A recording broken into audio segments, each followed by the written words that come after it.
اب آتے ہیں آئے غار کی طرف. آئے غار میں جماعت عمریہ کہتے ہیں یہ ابو بکر کی مدح میں نازل ہوئی. ابو بکر کی مدح میں آئے غار سورہ توبہ میں نازل ہوئی اور اس میں ابو بکر کی مدح. اور یہ جھوٹ ہے میرے محترم ناظرین, کیونکہ آئے غار کا شان نزول کا آئے غار کا شان نزول تو شب ہجرت نہیں ہے. آئے غار کا نزول اوائل ہجرت نہیں ہے. آئے غار کا نزول ہے غزوہ تبوک. غزوہ تبوک. اور یہ تعریف کے لیے نازل نہیں ہوئی, یہ مذمت کے لیے نازل ہوئی, کیونکہ رسول پاک صلی اللہ علیہ وآلہ وسلم صحابہ کو کہہ رہے تھے کہ آؤ نکلو جہاد کی طرف. وہ مختلف بہانے کر رہے, ہوا گرم ہے, فصل ہے, فصل کو ہم نے لینا ہے, اتنی دور کہاں جانا, کیا وجہ, کیا ہم نہیں جاتے بھائی, جو آپ خود چلے جاؤ. جب صحابہ کرام رسول اللہ صلی اللہ علیہ وآلہ وسلم کے اوامر سے سرپیچی کرتے تھے اور بے شرمی کے ساتھ جانے سے انکار کر رہے تھے, تو اللہ تعالی نے یہ آیت نازل کیا. کئی آیات نازل کی, ان میں سے ایک آئے غار ہے. ملاحظہ فرمائیے سورہ توبہ, سورہ توبہ آیت نمبر 40 جو ہے وہ آئے غار ہے, الا تنصروا. اب بتائیں گے کہ آئے مذمت کے لیے نہ کہ تعریف کے لیے, لیکن آپ سیاق آیات کی دیکھیے. یا ایھا الذین آمنوا آیت نمبر 38 سے, یا ایھا الذین آمنوا ما لکم اذا قیل لکم انفروا فی سبیل اللہ ثاقلتم الی الارض. اے ایمان والو, یعنی ایمان والے جب کہا جاتا ہے, قرآن میں دو طرح کے ہیں. ایک کئی مقام ایسے ہوتے ہیں جب کہا جاتا ہے ایمان والو تو ایمان والوں سے سچے ایمان والوں کو مراد ہوتی ہے. بہت دفعہ ایسا ہوتا ہے ایمان والو جو زبان میں ایمان والے ہیں, دل میں ایمان والے نہیں. یہ مقام اس طرح ہے, یہ واقعی مخلص مومن نہیں ہے, زبانی مومن ہے. اے ایمان والو ما لکم, کیا ہو گیا ہے تجھے, کیا ہو گیا, کیوں جھوٹے ہو, کیوں اب قیامت پہ تجھے ایمان نہیں ہے, اللہ نے تجھے پہ جہاد واجب کیا, تم جہاد کے لیے نہیں نکلتے. ما لکم, کیا ہوا, اذا قیل لکم انفروا فی سبیل اللہ اثاقلتم الی الارض, جب اللہ کی جانب سے فرمان الہی آتا ہے کہ جہاد کے لیے نکل جاؤ, کوچ کرو جہاد کے لیے, تم زمین پہ باری بوری کی طرح زمین پہ تم بھاری بن جاتے ہو, گر جاتے ہو, زمین سے حرکت کا نام ہی نہیں لیتے. اللہ کہہ رہا کہ جہاد کرو, رسول صلی اللہ علیہ وسلم فرمانے جہاد کرو, وعدہ دیتا ہے جنت کی, نہیں کرتا. رضیتم بالحیات الدنیا من الآخرہ, تم آخرت کے بجائے دنیا کو چاہتے ہو, تم دنیا کو چاہتے ہو, آخرت کو نہیں چاہتے. اب میرے عزیزو بتاؤ, یہ مذمت کے لیے یا تعریف کے لیے؟ فما متاع الحیات الدنیا فی الآخرۃ الا قلیل, دنیا کی جو چیزیں آخرت کے مقابلے میں کچھ ہے ہی نہیں, معدوم ہے. الا تنفروا الا تنصروا, الا تنفروا الا تنصروا, الفاظ بتاتے ہیں, سیاق بتاتا ہے کہ ایک ہی ساتھ نازل ہوا. الا تنفروا, اگر تم جہاد کے لیے کوچ نہ کرو, يعذبکم عذابا علیما, اللہ تعالیٰ تمہیں سخت عذاب دے گا. اللہ رب العزت تمہیں شدید دردناک عذاب دے گا. صحابہ سنو, وَيَسْتَبْدِلْ قَوْمًا غَيْرَكُمْ, اور تمہاری جگہ ایک اور قوم کو لائے گا, تمہیں عذاب ہوگی, ایک اور قوم آئیں گے, وہ دین کی خدمت کریں گے. وَلَا تَضُرُّوهُ شَيْئًا, اور اللہ تعالیٰ کو کوئی تم ضرر نہیں پہنچا سکتے, اللہ تعالیٰ تمہارا محتاج نہیں ہے. وَاللَّهُ عَلَى كُلِّ شَيْءٍ قَدِيرٌ, اللہ تعالیٰ سب چیزوں پہ قادر ہے. اب یہ میں نے دو آیتیں پڑھی ہیں, اس کا ترجمہ دیکھتے ہیں جیسے دوسرے علماء نے ترجمہ کیا, پھر آئے غار کی طرف آتے ہیں. یہ ویب سائٹ ہے میرے عزیزوں, یہاں پہ مختلف مترجمین کے ترجمے ہیں. یا ایھا الذین آمنوا ما لکم اذا قیل لکم, پہلی یہ آیت دیکھیں کہ مولوی طاہر قادری صاحب ہیں, طاہر قادری, انہوں نے کیسے ترجمہ کیا. اے ایمان والے, اے ایمان والو, تمہیں کیا ہو گیا ہے کہ جب تم سے کہا جاتا ہے کہ تم اللہ کی راہ میں جہاد کے لیے نکلو تو تم بوجھل ہو کر زمین کی مادی اور سفلا دنیا کی طرف جھک جاتے ہو. کیا تم آخرت کے بدلے دنیا کی زندگی سے راضی ہو گئے ہو؟ سو آخرت کے مقابلے میں دنیاوی زندگی کا ساز و سامان کچھ بھی نہیں مگر بہت ہی کم حیثیت رکھتا ہے. ایک اور بھائی ترجمہ آپ کو سناتے ہیں, ایک اور ترجمہ ہے احمد رضا خان کا. احمد رضا خان بریلوی ان کا جو امام ہے, اس کو اعلیٰ حضرت بولتے ہیں وہ لوگ. اے ایمان والو, تمہیں کیا ہوا جب تم سے کہا جائے کہ خدا کی راہ میں کوچ کرو تو بوجھ کے مارے زمین پر بیٹھ جاتے ہو. کیا تم نے دنیا کی زندگی آخرت کے بدلے میں پسند کی ہے اور جیتی دنیا کا اسباب آخرت کے سامنے نہیں مگر توڑا. اس کے بعد الا تنفروا يعذبكم عذابا اليما, آیت نمبر 39. اگر تم نے کوچ نہیں کیا تو تمہیں اللہ تعالیٰ دردناک سزا سنائے گا اور تمہارے سوا اور لوگوں کو بدل لے آئے گا. تم اللہ تعالیٰ کو کوئی نقصان نہیں پہنچا سکتے اور اللہ ہر چیز پہ قادر. ترجمہ واضح ہے. یہ دو آیتیں تیسری آیت اسی سیاق میں جو نازل ہوئی ہیں. تو پتہ چلا عزیزوں کہ یہ کہاں پہ شان نزول ہے. شان نزول اس کی غزوہ تبوک ہے. اگر یہ ابو بکر کی مدح کے لیے ہوتی نا تو وہی وقت نازل ہوتا. بات یہ ہے, یہ ابو بکر کی تعریف کے لیے نازل ہوئی ہوتی تو شب ہجرت نازل ہوتا. ہجرت کے فوراً بعد, ایک ہفتے بعد, 2 ہفتے بعد نازل ہوتا. یہ تو کئی سالوں کے بعد نازل ہوئی. اور کس لیے نازل ہوئی ہے؟ مذمت کے لیے. تم صحابہ تم بغیرت ہو. رسول پاک صلی اللہ علیہ وسلم کہتے ہیں, فرماتے ہیں کہ جہاد کے لیے نکلو, تم نکلنے کا نام ہی نہیں لیتے, نصرت نہیں کرتے رسول پاک صلی اللہ علیہ وسلم. اللہ تجھے سخت عذاب دے گا, خبردار. یہ مذمت کے لیے آیا ہے. الا تنصروہ, اگر تم ابھی غزوہ تبوک میں سب دیکھیں مختلف کتابوں میں اس کی غزوہ تبوک کی بات ہو رہی. الا تنصروہ, اگر تم رسول پاک صلی اللہ علیہ وسلم کی نصرت ابھی نہیں کرتے, فقد نصرہ اللہ, اس وقت شب ہجرت بھی تم لوگوں نے نصرت نہیں کی تھی, اس وقت بھی اللہ نے نصرت کی تھی. اس وقت اس کا ناصر کون تھا؟ ٹھیک ہے نا. فقد نصرہ اللہ, یہ مذمت کے لیے نہ تعریف کے لیے. اچھی طرح سے جان لو, اگر تعریف کے لیے ہوتی تو شب ہجرت نازل ہوتی, ہجرت کے بعد نازل ہوتی. یہ تو کئی سال بعد کے لیے نازل ہوئی ہے. اور کس لیے نازل ہوئی ہے؟ اس لیے کہ صحابہ صحابہ رسول پاک صلی اللہ علیہ وسلم کے فرمان کو نہیں سنتے تھے جہاد کے لیے، نصرت کرنے سے گریز کرتے، تو فرمایا کہ اگر تم ابھی نصرت نہیں کرتے، فقط اس زمانے میں بھی تم نے نصرت نہیں کیا تھا، جب ہجرت مکہ میں تم نے لوگوں نے کہا نصرت کی، تم سب تو کفار کے پناہ میں گئے تھے، ابو بکر کفار کے پناہ میں، عمر کفار کی پناہ، اس وقت کب تمہارے تو ریلیشن اچھے تھے ان لوگوں سے، روابط تو اچھے تھے آپ کے کفار سے، اس زمانے میں بھی تم نے نصرت نہیں کی تھی، کس نے نصرت کیا تھا؟ اللہ نے نصرت کیا تھا، اذ اخرجہ۔ اب میں اس آیت کا ترجمہ کروں گا اور آپ مجھے بتائیں اپنی دین ایمانداری سے عقل کے ساتھ، اس میں ابو بکر کی تعریف کہاں؟ تعریف کہاں ہے؟ مدح، آپ جانتے ہیں مدح کس کو بولتے ہیں، تعریف کس کو بولتے ہیں، ستائش کس کو بولتے ہیں؟ اگر میں کہہ دوں کہ آپ اچھے آدمی، یہ مدح ہے، اگر میں کہوں آپ عالم ہیں، یہ مدح، صاحب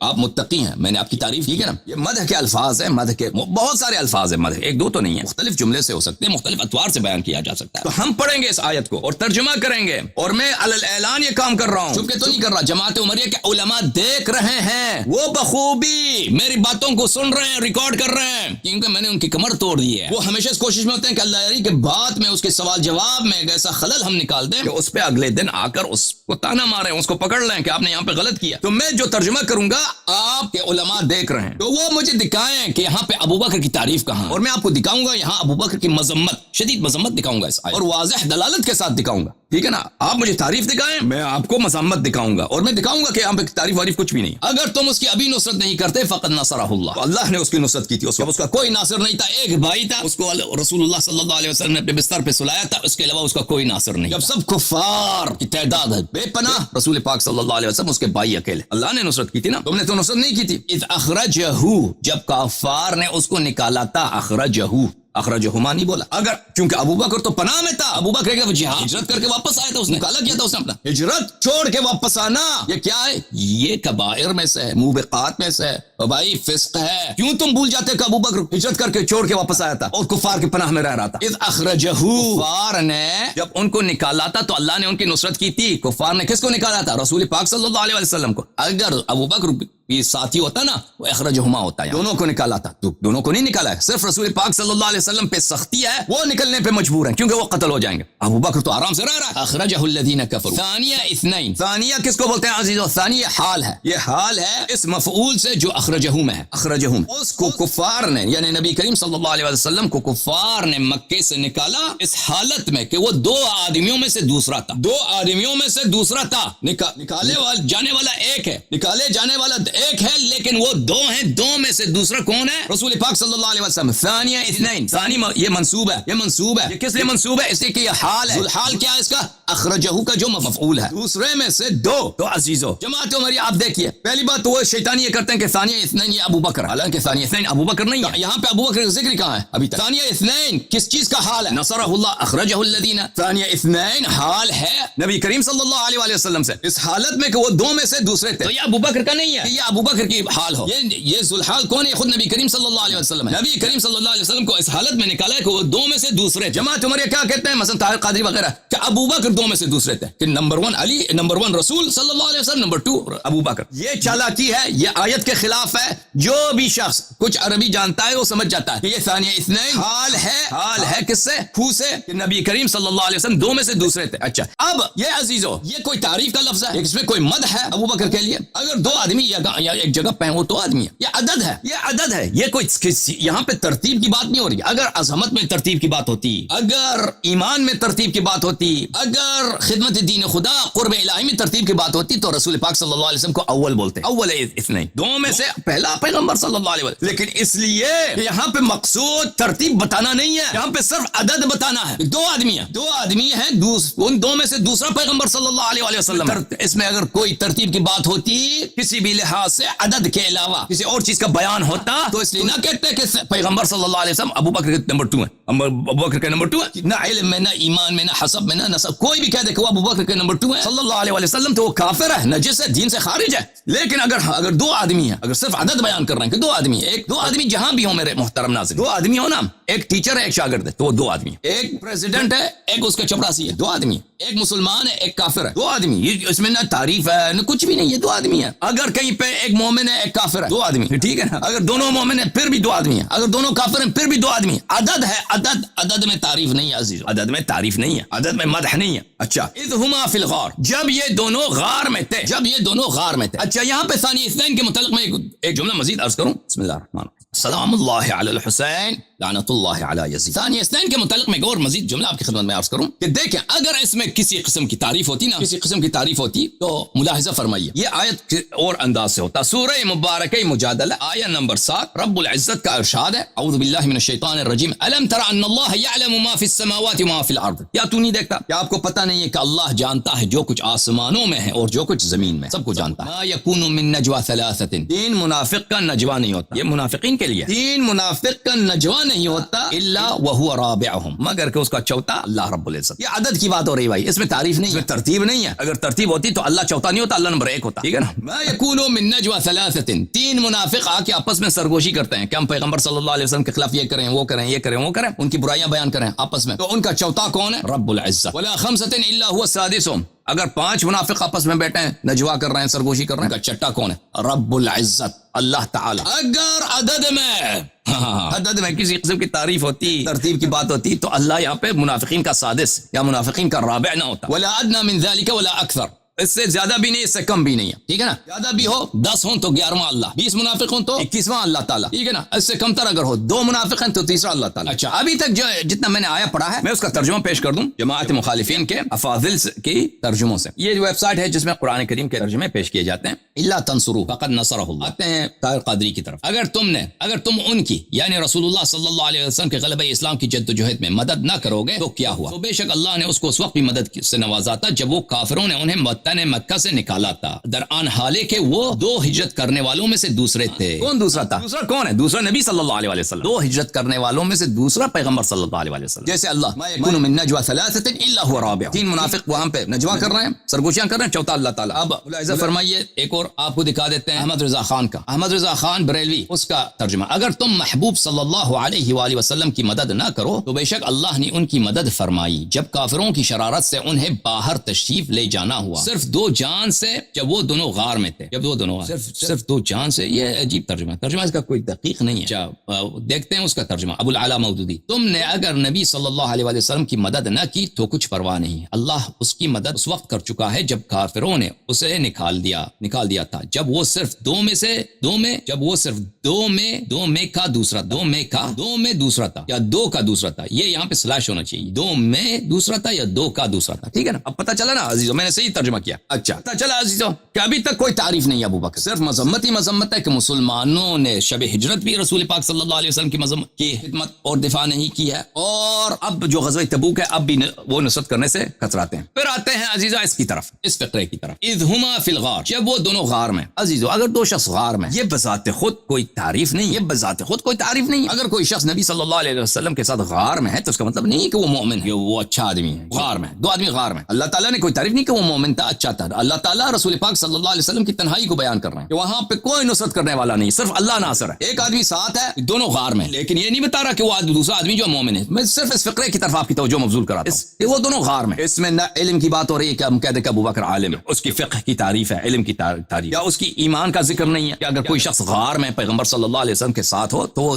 عقل دلالت کرتا ہے، یا کوئی قرآن کی آیت ہے کہ وہ حتمن مومن، حتمن اچھا آدمی. یا اگر مثلا کسی بھی قسم کا وہ شجاع ہے، مجاہد ہے، کسی قسم کی بھی دلالت نہیں کرتا. اس کی دلیل کیا ہے میرے محترم ناظرین؟ سورہ مبارکہ معارج میں ملاحظہ فرمائیے. یہ سورہ مبارکہ معارج ہے، یہاں پر آیہ نمبر 36 اور 37 ملاحظہ فرمائیے. اعوذ باللہ من الشیطان الرجیم، بسم اللہ الرحمن الرحیم. فما للذین کفروا قبلک مہطعین عن الیمین وعن الشمال عزین ایطمع کل امرئ منہم ان يدخل جنت نعیم. فما للذین کفروا، کافروں کو کیا ہوا؟ قبلک مہطعین، آپ کی طرف دوڑ کے آتے ہیں. عن الیمین وعن الشمال عزین، دائیں راست پہ گروہ بیٹھتے ہیں، بائیں ہاتھ پر گروہ بیٹھتے ہیں. عن الیمین وعن الشمال عزین، گروہ کفار آ کے آپ کے پاس بیٹھتے ہیں. ایطمع کل امرئ منہم، کیا ان میں سے ہر ایک کو یہی تمنا ہے، یہی طمع ہے، یہی خواہش ہے، ان يدخل جنت نعیم، کو اس کو جنت نعیم میں داخل کیا جائے. ملاحظہ فرمائے ترجمہ. بس کافروں کو کیا ہو گیا ہے کہ وہ تیری طرف دوڑتے آتے ہیں، دائیں جانب سے بھی اور بائیں جانب سے بھی، گروہ در گروہ. ایطمع كل امرئ منهم ان يدخل جنة نعيم, کیا ان میں سے ہر ایک کی توقع یہ ہے کہ وہ نعمتوں والی جنت میں داخل کیا جائے گا؟ یہ کون تھے عزیزو؟ دیکھیں عزیز, اگر کوئی شخص غار میں پیغمبر صلی اللہ علیہ وسلم کے ساتھ بیٹھا ہے تو غار میں ایسی کوئی بات نہیں ہے کہ اگر وہ غار میں بیٹھا ہے وہ آتمن اچھا ہے. لوگ آ کے مسجد نبی صلی اللہ علیہ وسلم میں, حرم نبوی میں یا مکہ مکرمہ میں رسول پاک صلی اللہ علیہ وسلم کے ساتھ بیٹھتے تھے. عن الیمین وعن الشمال عزین, گروہ در گروہ.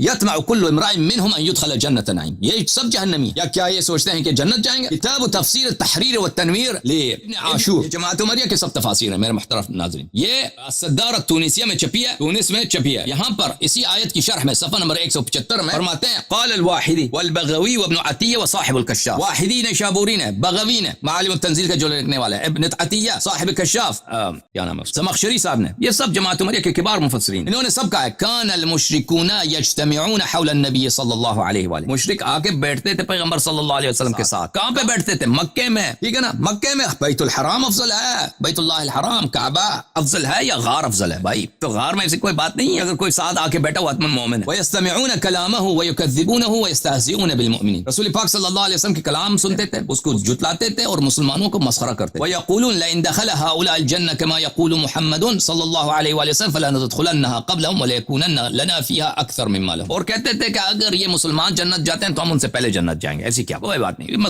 ایسے مذاق اڑاتے. عن الیمین وعن الشمال والمقصود کثرت الجہاد ای واردین الیہ. دائیں ہاتھ سے بائیں ہاتھ سے وہ بیٹھتے تھے, یعنی ہر طرف سے گھیرتے تھے, ہر جہت سے گھیرتے تھے, نہ کہ صرف دائیں بائیں, ہر جہت سے وہ رسول پاک صلی اللہ علیہ وسلم کے ساتھ بیٹھتے تھے. والمقصود من ذکر الیمین والشمال الاحاطہ بالجہاد فاکتفى بذکر الیمین والجہاد لانہم الجہتان اللتان یغلب حلولہما. تو ہر جہت سے پیچھے آگے دائیں بائیں کفار آ کے بیٹھتے تھے, باتیں سنتے تھے, مذاق اڑاتے تھے. اچھا تو پتہ چلا عزیزوں کہ ابھی تک کوئی تعریف نہیں ہے. اذ یقول لصاحبہ, جب وہ اپنے صاحب سے اپنے ہم صحبت سے فرماتے تھے. اذ یقول لصاحبہ, تم نے اس وقت مدد نہیں کی پیغمبر صلی اللہ علیہ وسلم کی جب ہجرت کو. اللہ نے مدد کی جب کفار نے ان کو نکالا تھا. وہ دو میں سے دوسرے تھے, وہ غار میں تھا, دونوں غار میں تھے. جب وہ اپنے صاحب سے کہتے تھے, جماعت عمریہ اکثر اپنے عوام کو بیوقوف بنانے کے لیے کہتے ہیں کہ دیکھو صحابیت ثابت ہے, صحابیت ثابت. بھائی صاحب کو عربی زبان میں کیا بولتے ہیں؟ صاحب عربی زبان میں یعنی کسی کے صحبت میں رہنا. ہم کوئی انکار نہیں کرتے کہ ابو بکر نبی کریم صلی اللہ علیہ وسلم کے صحبت پا چکے, جیسے کہ ابو لہب بھی پا چکے تھے, ابو جہل بھی پا چکے. صحبت سب کے لیے اصل ہے. صحبت کسی کے ساتھ ہونا, کسی کے صحبت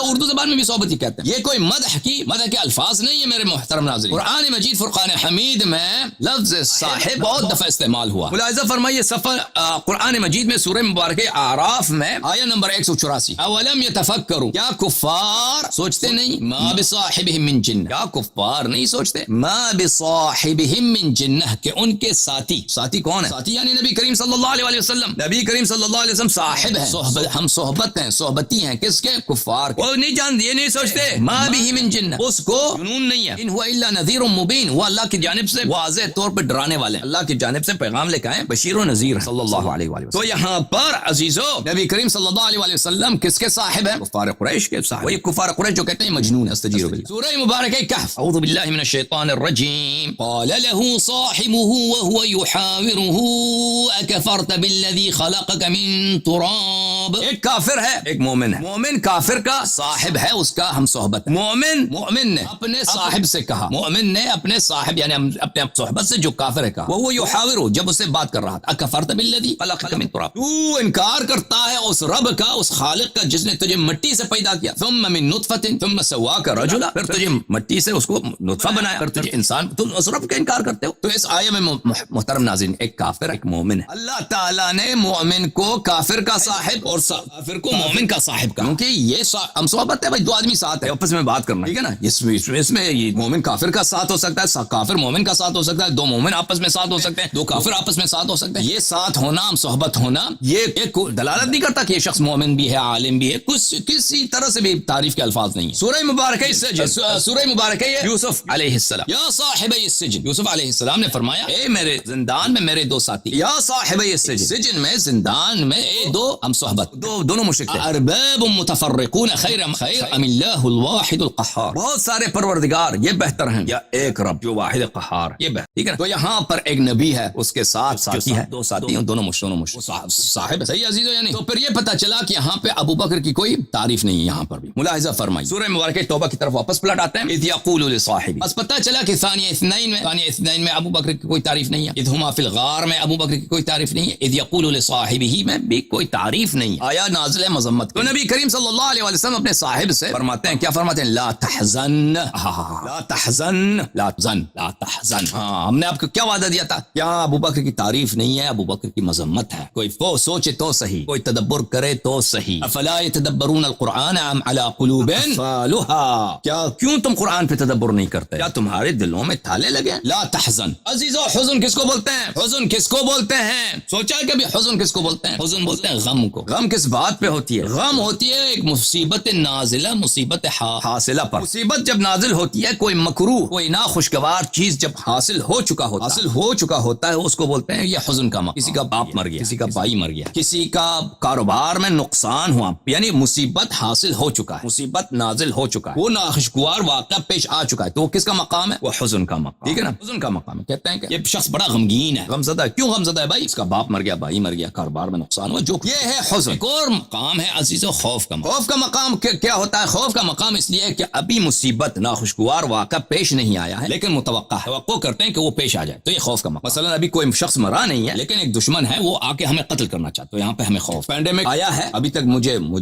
وہ مرض لاحق نہیں ہوئی ہے، لیکن وہ اگر مرض لاحق ہونے کا خطرہ ہے، تو یہ خوف کا مقام ہے. خوف کا پتہ چلا اور حزن کا. میرے محترم ناظرین، خوف اور حزن کا فرق پتہ چلا نہیں پتہ چلا؟ وہ بھی یاد رکھیں کہ اللہ تعالیٰ نے کس طرح ابو بکر کی مذمت کی ہے، ابو بکر کی تعریف نہیں. ملاحظہ فرمائیے، کتاب المحرر الوجیز فی تفسیر الکتاب العزیز، تالیف ابن عطیہ الاندلسی، جز نمبر 1، چاپ دار الکتب العلمیہ. یہاں پر صفحہ نمبر 198 میں ابن عطیہ فرماتے ہیں، والخوف هو لما يتوقع والحزن هو لما قد وقع. خوف متوقع ناخوشگوار واقعے کے لیے ہوتی ہے، جس کی توقع کی جاتی ہے. حزن اس کے لیے جو واقع ہو چکا ہے، ناخوشگوار واقعہ جو واقع ہو چکا، حاصل ہے، نازل ہے، وہ واقع ہو چکا، اس کے لیے حزن ہوتا ہے. جو ابھی واقع نہیں ہوا، نازل نہیں ہوا، لیکن ہمیں توقع ہے، ہو سکتا ہے یہ واقع ہو، اس کے لیے خوف. ابن عطیہ جلد نمبر 5 اپنے کتاب تحریر الوجیز میں فرماتے ہیں، صفحہ نمبر ہے 96، والخوف هو الهم، خوف وہ پریشانی ہے، خوف وہ پریشانی ہے، لما يستقبل جو مستقبل میں ہو، والحزن والهم بما مضى، حزن وہ پریشانی ہے جو ماضی کے لیے ہوتی ہے نا. التقیید فی تفسیر کتاب اللہ المجید، تالیف احمد بن محمد البسیلی التونسی، متوفى سنہ 830 ہجری، جلد نمبر 1. ملاحظہ فرمائیے صفحہ نمبر 260، فلا خوف علیہم ولا هم يحزنون.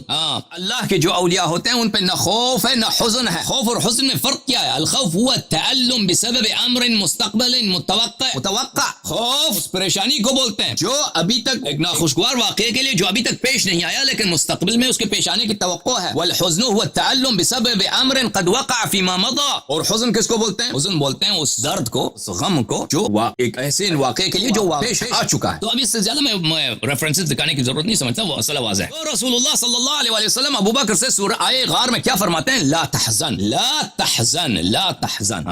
لیکن آپ دیکھیے ابو بکر کو رسول پاک صلی اللہ علیہ وسلم نہیں فرماتے لا تخف. مقام کس کا ہے؟ مقام خوف. مقام حزن کا یا خوف کا ہے عزیز و غار میں. اگر ایک شخص مومن ہے، رسول پاک صلی اللہ علیہ وسلم کے ساتھ ہے، رسول پاک صلی اللہ علیہ وسلم بستر موت، ان کا جو بستر تھا موت کا بستر، وہاں سے اللہ تعالیٰ نے ان کو نجات دیا، اب غار میں آ گئے. ابھی تک تو کوئی ناخوشگوار واقعہ پیش نہیں آیا، ناخوشگوار واقعہ ابھی تک پیش نہیں آیا ہے. پیش آیا ابھی تک کچھ نہیں آیا. کوئی مرا ہے؟ کوئی نہیں مرا، کچھ بھی نہیں ہوا، کوئی ناخوشگوار واقعہ پیش نہیں آیا. تو رسول پاک صلی اللہ علیہ وسلم کیا عربی نہیں جانتے؟ اللہ تعالیٰ عربی نہیں جانتا؟ قرآن فصیح کلام نہیں ہے یا قرآن فصیح کلام؟ اللہ تعالیٰ خوف اور حزن کا فرق جانتا ہے یا نہیں جانتا؟ مقام تو خوف کا ہے، کیونکہ ابھی تک کوئی ناخوشگوار واقعہ ابھی تک پیش نہیں آیا، لیکن توقع ہے، ڈر ہے کہ غار میں ہے، شاید ان کو پکڑ لیں کفار. اگر کفار نے پکڑ لیا تو خوف ہے کہ قتل کر دیں گے. تو کہنا تو یہ چاہیے تھا، رسول پاک صلی اللہ علیہ وسلم یہ کہہ دیتے لا تخف. ابو بکر سے کیا کہتے تھے؟ کہتے لا تخف، ابو بکر خوف نہ رکھنا. لیکن رسالت پناہ صلی اللہ علیہ وسلم کہتے ہیں لا تحزن، لا تحزن، لا تحزن. تو دیکھنا یہ ہوگا کہ ابھی یا تو یہ کہتے ہیں اللہ کو عربی نہیں آتی، رسول پاک صلی اللہ علیہ وسلم کو عربی نہیں آتی، قرآن فصیح نہیں ہے، تو پھر کافر ہو جائے. یا تو یہ کہہ دو کہ یہاں پہ ایک نقطہ ہے. وہ نقطہ کیا ہے میرے؟ نقطہ کیا ہے کہ ابو بکر حزین ہے. ابو بکر کا کیا کوئی مالی نقصان ہوا ہے؟ ابو بکر کا کوئی مالی نقصان ہوا ہے؟ کوئی اس کا باپ مرا ہے، کچھ مرا ہے، کیا ہوا؟ کیوں رسول پاک صلی اللہ علیہ وسلم ایسا فرماتے لا تحزن؟ ابو بکر کا یہاں پہ کوئی نہ کوئی شخص مرا ہے، نہ کوئی رشتہ دار مرا ہے، بلکہ مقام تو وقع جو ہے وہ تو اچھی بات ہے کہ پیغمبر صلی اللہ علیہ وسلم قتل ہوتے ہیں، اللہ تعالیٰ نے ان کو نجات دی. ٹھیک ہے نا، یہ تو خوشی کی بات. لیکن ابو بکر حتماً حزین ہے. ابو بکر وإلا پیغمبر صلی اللہ علیہ وسلم غلط بات ہے کہ کہتے ہیں آپ اب لا تحزن، ابو بکر حزین ہوگا تو وہ کہتے ہیں کہ لا تحزن، تو غم زدہ نہ ہو، تو کس بات پہ وہ غم زدہ ہے؟ مالی بات نہیں ہے. یہاں پہ ملاحظہ فرمائیے کتاب المنمق فی اخبار قریش تالیف محمد بن حبیب البغدادی، یہ متوفا ہے سنہ 859، یہ قریش کے تاریخ کے متعلق. چاپ عالم الکتب، صححہ و علق علیہ خورشید احمد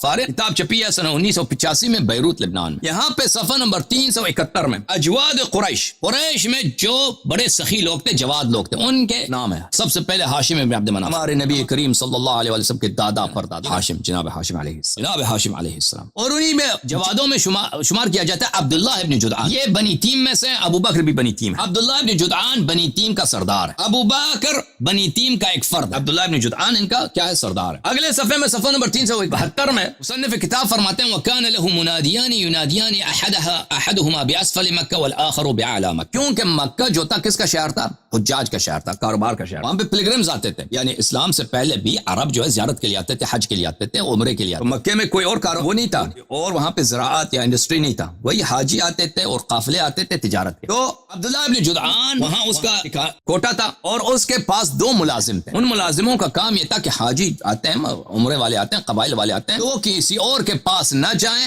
عبداللہ ابن جدعان کے پاس آ جائیں. کس کام کے لیے آ جائیں وہ ابھی پتا چلے گا. وہ 2 آدمی نعرے لگاتے، آواز دیتے، جیسے آپ پاکستان میں جائیں نا، وہ اتوار بازار ہے، جمعہ بازار میں وہ لوگ آواز دیتے ہیں کہ سیب 20 روپے کا، سیب 20 روپے کا، مثلا اس طرح. تو اس کے لیے 2 آدمی تھے، ایک مکے کے ایک طرف، دوسرا مکے کے دوسری طرف. وہ اس کے لیے آواز دیتے تھے کس کے پاس آ جاؤ. وَكَانَ الْمُنَادِيَانِ ابا سفیان ابن عبد الاسد و ابا قحافہ. ایک منادی اس کا ابو سفیان، کوئی اور آدمی ابو سفیان ابن عبد الاسد، اور ایک اس کا ابو قحافہ. ابو قحافہ کون ہے؟ ابو قحافہ ابو بکر کا باپ ہے، ابو بکر کا والد. وَكَانَ أَحَدُهُمَا يُنَادِي عَلَى مَنْ أَرَادَ الشَّحْمَ وَاللَّحْمَ. کہتا تھا اگر گوشت چاہیے، چربی چاہیے، ادھر آ جاؤ. کس گوشت اور چربی کی بات ہو رہی ہے یہاں پہ؟ آپ کو کھانا شانا دیں گے، ادھر آ جاؤ عبداللہ ابن جدعان کے پاس. تو میرے محترم ناظرین، یہ گوشت اور چربی کی بات ہو رہی ہے. گوشت اور چربی کا وہ دے کر، وہ کیا ان کو جھلک دے کر ان کو بلایا جاتا تھا. یہ عبداللہ ابن جدعان چلاتا تھا یہ چکلا. مکے میں ابو بکر کے قبیلے کا جو بزرگ تھا ان کا چکلا تھا. ابو بکر کے والد اس چکلے میں یہ ملازم تھے. تعویل مختلف الحدیث لابی محمد عبداللہ ابن مسلم ابن قتیبہ، شاب المکتب الاسلامی، جو سنہ 1999 میں چھپی. ملاحظہ فرمائیے صفحہ نمبر 451 میں، قالوا حدیث یبطلہ النظر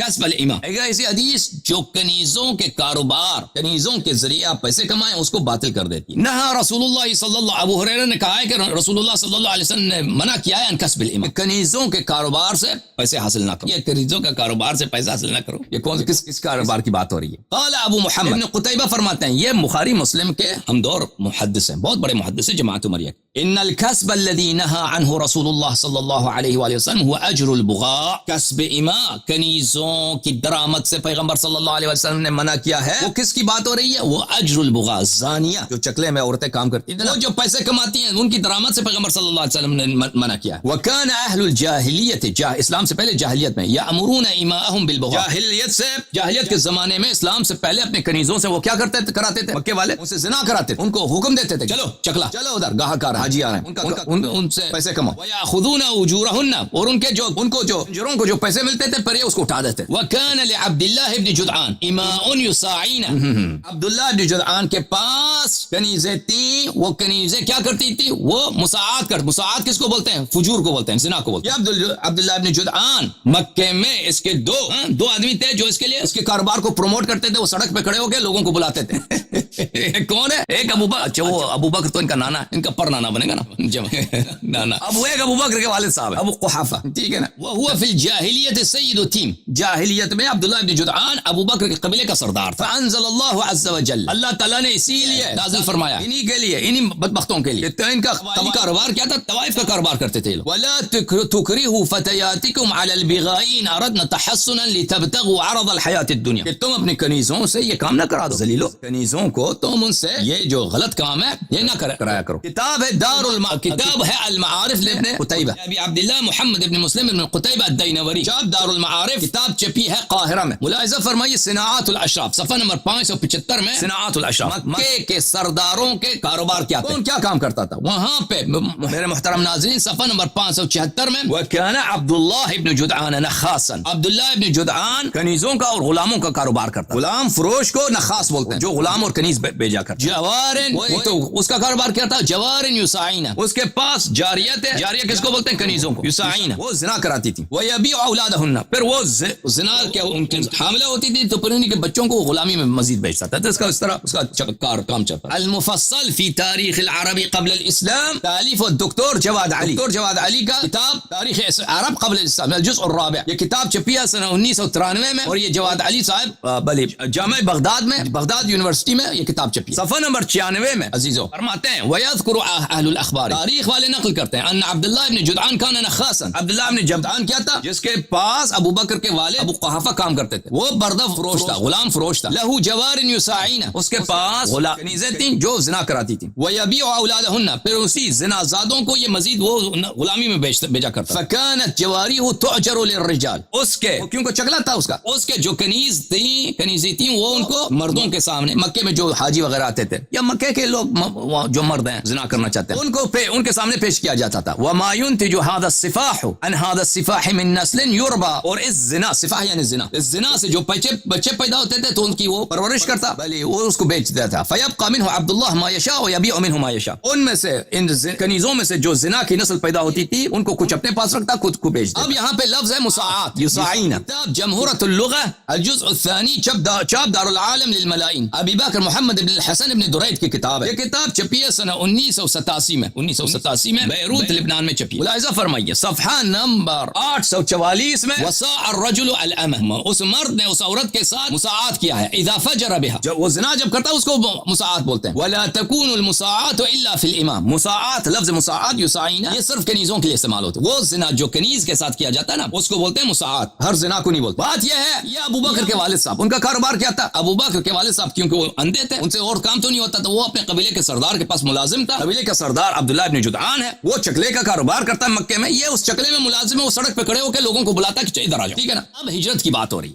رسول اللہ صلی اللہ علیہ وسلم شب ہجرت ابو بکر کو بولتے ہیں لا تحزن، آپ حزین نہ ہو جانا، آپ حزین نہ ہو جانا. تو کیا ابو بکر کے گھر میں تو کوئی ناخوشگوار واقعہ بھی پیش نہیں آیا اور کوئی ان کا جو ہے پیسوں کا بھی نقصان نہیں ہوا. یہ کتاب ہے المستدرک علی الصحیحین، چاپ دار الکتب العلمیہ الجزء الثالث، کتاب چھپی ہے سنہ 2002 بیروت لبنان میں. یہاں پہ ملاحظہ فرمائیے صفحہ نمبر 6 میں حدیث نمبر 4267 میں، حدیث نمبر 4267 ذہبی نے تلخیص المستدرک میں کہا یہ حدیث صحیح ہے بشرط مسلم، حدیث نہایت اعلیٰ درجے کی صحت پر. جب اسماء بنت ابی بکر سے روایت ہے، ابو بکر کی بیٹی بڑی بیٹی جو اسماء ہے، وہ کہتی ہیں جب میرے والد صاحب ہجرت کر کے گئے، میرے جد میرے دادا ابو قحافہ وقد ذهب بصره، وہ اندھے تھے وہی ملازم چکلے والے، وہ آئے ان هذا والله قد فجعكم بماله مع نفسه، اس نے کہا کہ یہ تو سارا مال لے کے گیا اپنے، ہمارے جتنے پیسے تھے یہ ہجرت کر گیا، پیسے سارا اپنے ساتھ لے کے گیا، سارا پیسہ جو ہے نا. بات یہ ہے کہ غار میں رسول اللہ صلی اللہ علیہ وسلم سے کہہ رہے لا تحزن، تو حزین نہ ہونا. بھائی کس بات پہ کہہ رہے ہیں؟ مالی تو کچھ ہے نہیں، مالی نقصان اس کا، یہ تو سارا پیسہ اپنے ساتھ لے کے گیا. قلت كلا يا ابتي قد ترك لنا خيرا كثيرا فعمدت الى الاحجار فجعلتهن في كوة البيت وكان ابو بكر يجعل امواله فيها وغطيت على الاحجار بثوب. میں نے کہا نہیں دادا جی، دادا تو ہے اندھے نابینا، میں نے کہا نہیں پیسہ بہت چھوڑ کے گئے. تو وہاں پہ دیوار میں ایک طاق تھا، بولتے ہیں ابو بکر وہاں پہ پیسے رکھتا، تو میں وہاں سے پتھر لے کے آیا، وہاں پہ طاق میں رکھا، اس کے اوپر ایک کپڑا رکھا. تو پھر میں نے اس بوڑھے دادے کا جو نابینا اس کا ہاتھ پکڑ کے آیا، میں نے کہا ادھر ٹچ کرو، وہ ٹچ کیا، اس نے کہا ہاں ادھر پیسے. تو خوش ہو گیا کہ ابو بکر جو ہے پیسے چھوڑ کے گیا. قالت والله ما ترك قليلا ولا كثيرا هذا حديث سيدنا على شرط مسلم. اسماء کہتی ہیں اللہ کی قسم اس نے سب پیسہ لے کے گیا تھا اپنے ساتھ سارا پیسہ کچھ بھی نہیں چھوڑا ہمارے لیے، اور یہ حدیث بشرط مسلم سے ہے. اس نے شب ہجرت اپنے والد پہ بھی رحم نہیں کرا، اس کا والد اندھا ہے بھائی، کم از کم وہ چکلے میں کام کرتا ہے، تو پیسہ سارا گھر کا پیسہ تو اٹھا کے لے گیا. یہ کتاب ہے تفسیر القرآن العظیم لابن کثیر الدمشقی، جز نمبر 3، چاپ دار الطیبہ للنشر والتوزیع، کتاب چھپی ہے سنہ 1997 میں. ملاحظہ فرمائیے یہاں پر میرے محترم ناظرین صفحہ نمبر 361 میں ملاحظہ فرمائیے واللہ تعالی کثیرا ما یقرن بین طاعتی و بر الوالدین، اللہ تعالی بہت دفعہ والدین کو کے احسان کے ساتھ احسان کو اپنے طاعت کے ساتھ قرین کر دیتا ہے. فرمایا وانشکر لی ولوالدیک الی المصیر فامر بالاحسان الیہما وان کانا مشرکین. اللہ تعالی نے کہا کہ وبالوالدین احسانا، والدین سے احسان کرو چاہے وہ مشرک ہی کیوں نہ ہوں. کتاب ہے بخاری، چاپ دار احیاء تراث العربی 2001 میں چھپی ہے. یہاں پہ صفحہ نمبر 1077 ملاحظہ فرمائیے، ترجمہ کرنے کی ضرورت نہیں ہے. باب صلۃ الوالد المشرک، مشرک والد کو بھی پیسے دینا، والد آپ کا مشرک بھی ہو اس سے صلہ کرو، یہ بھی واجب. اچھا یہ جانب سے. دوسری طرف سے عزیزو شب ہجرت ابو بکر کا کوئی نقصان نہیں ہوا، مالی نقصان تو اس کا کچھ بھی نہیں ہے، اب جانی نقصان بھی نہیں ہے، ہمیں پتہ ہے کہ اس کے گھر میں کوئی مرا نہیں ہے. یہ کتاب کتاب بخاری چاپ دار احیاء تراث العربی سنہ 2001 میں چھپی ہے. یہاں پہ ملاحظہ فرمائیے صفحہ نمبر 690 میں یہاں پہ حدیث 3905 ہے. یہ حدیث مروی ہے عائشہ. یہ حدیث طویل ہے. اگلے صفحے میں شب ہجرت جو ہے قال ابو بکر فخذ بأبي انت یا رسول اللہ احدى راحلتي هاتين. جب رسول پاک صلی اللہ علیہ وسلم مکے سے مدینے کی طرف جانے لگے تو ابو بکر نے کہا میرے پاس 2 اونٹ ہیں, یہ آپ ایک لے لیں. تو رسول پاک صلی اللہ علیہ وسلم نے فرمایا بالثمن. رسول پاک صلی اللہ علیہ وسلم نے فرمایا کہ میں اونٹ لوں گا لیکن میں اس کی قیمت آپ کو دوں گا, پیسے آپ کو دوں گا. صحیح بخاری ترجمہ حماد صاحب کی جلد نمبر 4 چاپ دار السلام حدیث نمبر 3905 جو آپ کی خدمت میں پڑھ چکے ہیں. ابو بکر نے کہا میرے باپ آپ پر قربان ہوں, اللہ کے رسول میرے باپ آپ پر قربان ہوں. یہ کوئی باپ تمہارا باپ ہے ہی چکلے میں کام, اس کو کیا قربان کرو گے؟ کوئی رسول صلی اللہ علیہ وسلم کے قابل ہے؟ تو تیرا باپ کوئی کیا کس کو قربان کر رہے ہو چکلے کے ملازم؟ رسول صلی اللہ علیہ وسلم کے لیے توہین. میرے 2 اونٹنیوں میں سے ایک آپ لے لیں. رسول اللہ صلی اللہ علیہ وسلم نے فرمایا ٹھیک ہے لیکن ہم قیمت سے لیں گے, ہم پیسے دیں گے. کہنے کا مقصد یہ ہے کہ شب ہجرت یہ پیسہ بھی خوب لے کے گیا تھا. پیغمبر صلی اللہ علیہ وسلم نے اس نے اونٹنی کے پیسے بھی وصول کیے, اونٹنی کے پیسے بھی وہاں پہ بھی اس نے تجارت کو پیسے کمانے کو نہیں چھوڑا. تو کہنے کا مقصد کیا ہے؟ مقصد یہ ہے میرے عزیزوں کہ رسول اللہ صلی اللہ علیہ وآلہ وسلم ابو بکر سے فرماتے ہیں لا تحزن, لا تحزن. یہ لا تحزن کا جو لفظ ہے آپ غمزدہ نہ ہو جانا. یہ کس لیے؟ یہاں پہ آپ کو کوئی ایسی چیز نہیں ملے گی عزیزوں, کوئی چیز نہیں ملے گی کہ حزن کا سبب. تو پھر کیوں فرمایا؟ کہنا تو یہ چاہیے تھا لا تخاف, تو خوف نہ کر. کہنا تو یہ چاہیے تھا کہ لا خوف نہ کر, کیونکہ دونوں غار میں کفار ان کو ڈھونڈ رہے ہیں, پکڑ لیں تو قتل کریں گے, ٹھیک ہے نا.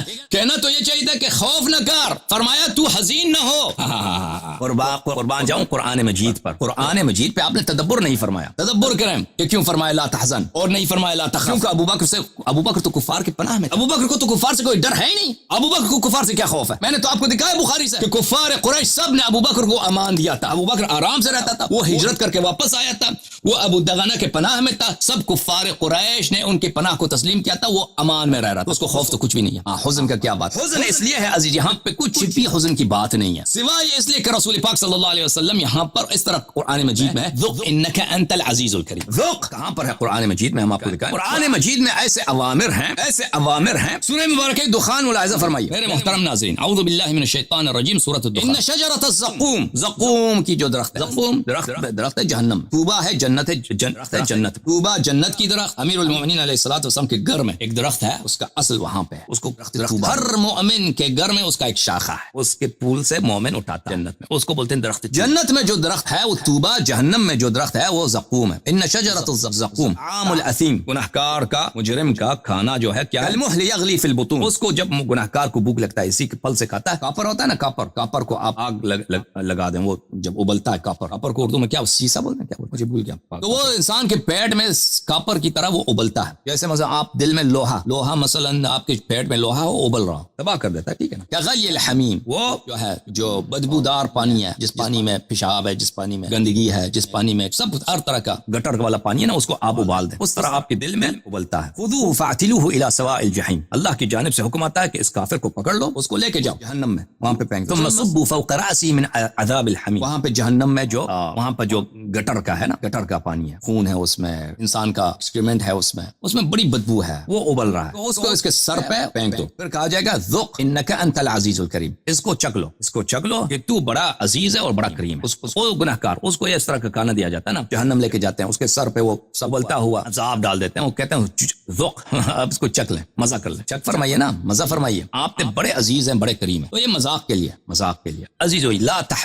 تحزن. ابو بکر دیکھیں, ابو بکر کے دل میں حزن ہے, لیکن حزن کس بات کا ہے؟ یہاں پہ ابو بکر کو تو خوش ہونا چاہیے. بات یہ ہے کہ ابو رسول پاک صلی اللہ علیہ وسلم قتل ہونے جا رہے ہیں. کفار نے سب نے معاہدہ کیا کہ ہم ان کو آج کی رات قتل کریں گے, ٹھیک ہے نا, فیکٹ انہوں نے معاہدہ کیا ان کو قتل کریں گے, لیکن وہ قتل نہیں ہوئے. تو یہ تو شکر کی بات, یہ تو خوشی کی بات ہے, لیکن ابو بکر اس بات پہ خوش نہیں ہے. تو تب یہ پیغمبر صلی اللہ علیہ وسلم فرما رہے کہ لا تحزن, تو غمزدہ نہ ہو. والا مجھے بتائیں, جماعت عمریہ کے علماء سن رہے ہیں یہاں پہ, مجھے سکھاؤ, مجھے بتاؤ کہ ابو بکر پہ کون سی مصیبت آئی آج کہ رسول پاک صلی اللہ علیہ وسلم فرمانے لا تحزن, آپ غمزدہ نہ ہو جاؤ. اگر علی علیہ الصلوۃ والسلام کی فکر ہے, اس پہ حزن نہیں, اس پہ تو خوف ہونا چاہیے. علی علیہ الصلوۃ والسلام امیر المؤمنین رسول پاک صلی اللہ علیہ وسلم کے بستر پہ سوئے ہوئے ہیں, وہ ابھی زندہ ہیں, ان پہ خوف ہونی چاہیے کہ لا تخف. کہتے ہیں اگر علی علیہ السلام کی پریشانی کہ کہیں ان کو کفار قتل نہ کر دیں, ٹھیک ہے, تو اس پہ کہتے ہیں کہ لا تخف. لیکن پیغمبر صلی اللہ علیہ وسلم نے نہیں فرمایا لا تخف, فرمایا لا تحزن. آگے آگے چلتے ہیں عزیزو. تو یہاں پر واضح طور پہ پتہ چلا کہ قرآن مجید میں لا تحزن کا جو لفظ ہے وہ دلالت کرتا ہے کس پر بات پر کہ وہاں پہ تو خوشی کی بات ہے.